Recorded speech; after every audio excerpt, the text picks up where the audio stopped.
حسن صاحب، ابھی آپ نے ایک شروع میں بڑی اہم بات کی. آپ نے کہا کہ آپ تقریریں کیا کرتے تھے ریٹ آف انفلیشن کے اوپر، پالیسی ریٹ کے اوپر، پھر اسی طریقے سے جو روپے کی ڈی ویلیوشن ہوئی تھی اس کے اوپر. ابھی پاکستان کی جو آج کی صورتحال ہے، یہ ساری مسٹیکس آپ نے بھی کی ہیں، ٹائملی ڈیسیژن آپ نے بھی نہیں لیے. دیکھیے، ہم جیسے کہتے ہیں نا، between devil and the deep sea پھنس چکے ہیں.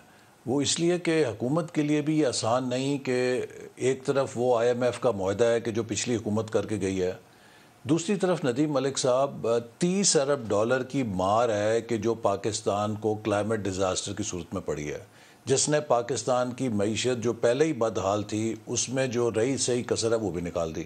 اب آپ مجھے بتائیے کہ اگر ہم آنکھیں بند کر کے آئی ایم ایف کے اس معاہدے پہ عمل کرتے ہیں تو کیا ہمیں یہ افسوس نہ ہوتا کہ ہمیں کچھ تو ان کو قائل کرنے کی کوشش کرنی چاہیے تھی کہ ہمارے لوگ پہلے ہی مرے ہوئے ہیں، سیلاب میں ڈوبے ہوئے ہیں، مہنگائی کے ہاتھوں ستم زدہ ہیں، تو آپ اسے فرنٹ لوڈڈ پروگرام رکھنے کی بجائے تھوڑا سٹیگر کر دیں تاکہ لوگوں کو ایبزارب کرنے میں آسانی ہو. اب اس حد سر، تک 4-5 ماہ آپ اوپر بیٹھے ہیں. جی، جب آپ 4-5 ماہ اوپر بیٹھے ہیں تو اسد عمر نے یہ غلطی کی تھی، ہم نے اس کی سزا پائی تھی.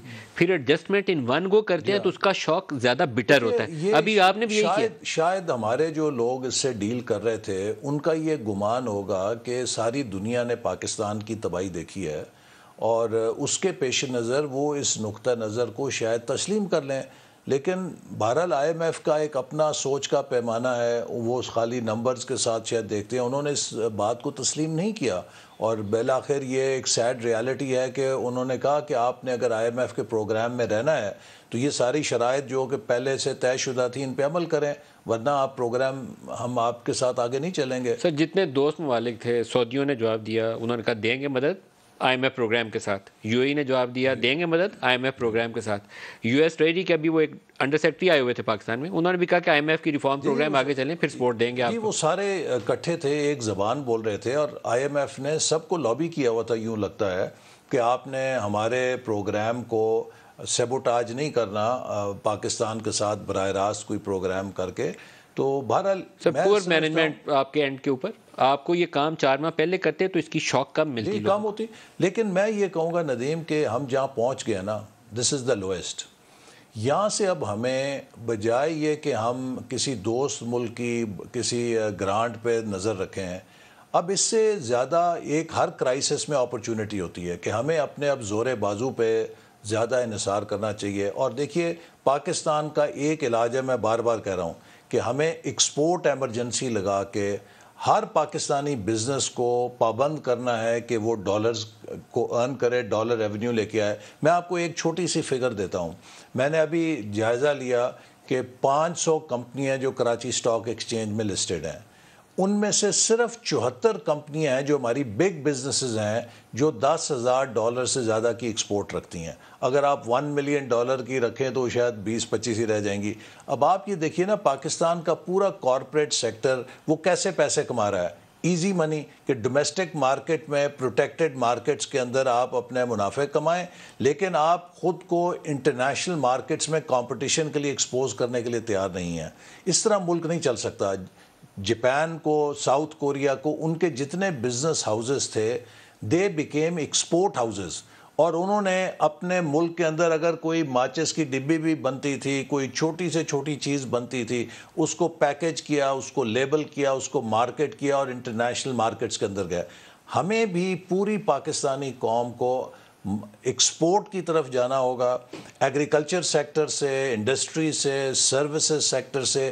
That is the only way forward. اگر ہم ڈالر کمائیں گے نہیں ایکسپورٹ کے ذریعے تو ہم پھر اس صورتحال سے نکل نہیں سکیں. ہمارے گورنر صاحب سے بھی اس پہ میں ابھی الیکشنز پہ بات کرنی ہے. سیاسی جماعتوں کو اپنے مینیفیسٹو کے اندر اپنا اقتصادی پروگرام دینا چاہیے. پی ٹی آئی نے لوگوں کو ایک ایلیوژن دکھا کے کہ ہم آئیں گے تو ٹیکس ریونیو ایسے، ایکسپورٹس ایسے، اور دے فیلڈ.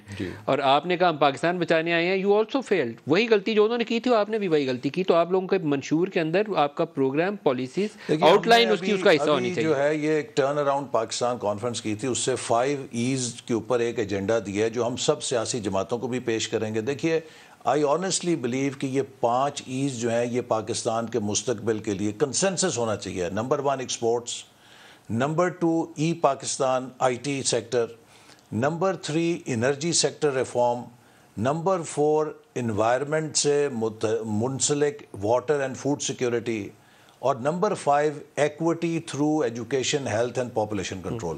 یہ ایک ایسا ایجنڈا ہے کہ جس کے اوپر اگر ہم یکسوئی کے ساتھ 2-3 سال 4 سال کام کریں، پاکستان سٹیبل ہو سکتا ہے، اور پھر ہمیں اگلے 10-20 سال کے لیے اپنے ایکسپورٹ میں ویلیو ایڈڈ کیسے لے کر آنا ہے، اپنے ایگریکلچر کو ویلیو ایڈڈ کیسے کرنا ہے، اپنی پروڈکٹیوٹی کو کیسے انہانس کرنا ہے، جو دنیا کے اندر نئی اپرچونٹیز ہیں ان سے کیسے الائن کرنا ہے، وہ ہم کر سکتے ہیں۔ ابھی تو ہمارا سب سے بڑا چیلنج ہے کہ اس ملک کو ٹرن اراؤنڈ کریں، سٹیبلائز کریں، اور اس کے لیے جیسے میں نے کہا کہ ہمیں ٹیکس ریونیو اپنا بڑھانا ہے، ہمیں ایکسپورٹس بڑھانی ہے، فارن انویسٹمنٹ کے لیے اپنے آپ کو بہتر کرنا ہے، لیکن دہشت گردی کے ساتھ تو وہ نہیں آئیں گے۔ تو دہشت گردی پر اور لا اینڈ آرڈر پر اور سیکیورٹی پہ بھی ایک نیشنل چارٹر کی ضرورت ہے، سب ایک زبان سے اس کی مذمت کریں۔